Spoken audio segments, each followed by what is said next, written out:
রাসূল সাল্লাল্লাহু আলাইহি সাল্লাম বলেন, তোমার বিবি যে নেককার বুঝবা কেমনে? 4 গুণ দেখলে বুঝবা তোমার বিবি নেককার। কয় গুণ?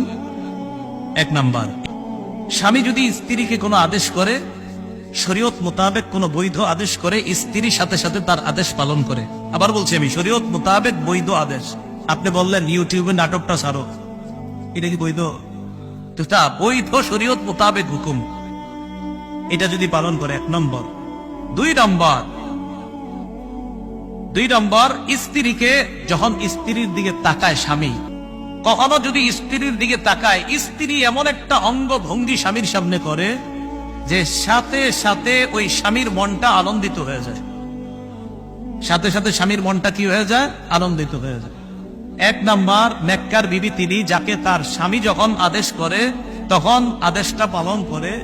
2 নাম্বার গুণ হলো, যখন তার স্বামী তার দিকে তাকায় সাথে সাথে স্ত্রী এমন একটা অঙ্গভঙ্গি করে স্বামীর মনটা খুশি হয়ে যায়। 3 নম্বর, স্বামী যদি কোনো কারণে শপথ করে স্ত্রীর ব্যাপারে, একটা শপথ করে ফেলছে আর কি, এখন শপথ ভাঙলে তো কাফারা দিতে হবে। তো স্ত্রী এমন একটা কিছু করে যেটা করলে স্বামীর শপথভঙ্গ হবে না, কাফারা দেওয়া লাগবে না। স্ত্রী ওই স্বামীকে শপথ থেকে, এই কাফারা থেকে উদ্ধারের ব্যবস্থা করে দেয়, স্বামীকে যেন শপথের কারণে কোনো বিপদে পড়তে না হয়। স্ত্রী তখন স্বামীকে ওই শপথ থেকে উদ্ধারের ব্যবস্থা করে। কথার কথা একটা শপথ করে বলছে, তুমি এই কাজটা যদি করো এটা ঠিক হবে না তোমার করাটা। তো স্ত্রী বললো, আমার স্বামী আমার শপথ করে কথাটা বললো, এখন আমি যদি এই কাজটা করি তাহলে আমার স্বামী কাফারা দিতে হবে।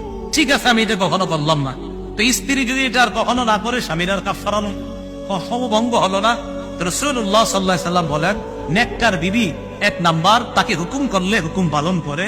2 নাম্বার, স্ত্রী তার দিকে যখন তার স্বামী তাকায় সাথে সাথে মনটা খুশি হয়ে যায়, উৎফুল্ল হয়ে যায়। 3 নাম্বার, যখন কোনো কসম করে এই কসম থেকে উদ্ধারের ব্যবস্থা করে দেয়। 4 নাম্বার, ওয়াইন গাবা আনহা নাসাহাতু ফি নাফসিহা ওয়া মালিহি, স্বামী যদি কোনো কারণে অনুপস্থিত থাকে, 3 দিনের জামাতে গেছে, 10 দিনের জামাতে বের হয়েছে, 40 দিনের চিল্লায় গেছে, 4 মাসের জামাতে বের হয়েছে, অথবা প্রবাসে গেছে কোনো কারণে, এই স্বামীর অনুপস্থিতিতে স্ত্রী তার নিজেকেও হেফাজত করে, স্বামীর সম্পদ গুলার স্ত্রী হেফাজত করে। রাসূল বলেন, এই 4 গুণ যখন পাওয়া যাবে বুঝবা তুমি একজন নেককার দিনদার স্ত্রী পেয়ে গেছে। আল্লাহ আমাদেরকে যে কথাগুলা বললাম বুঝার তৌফিক দান করেন।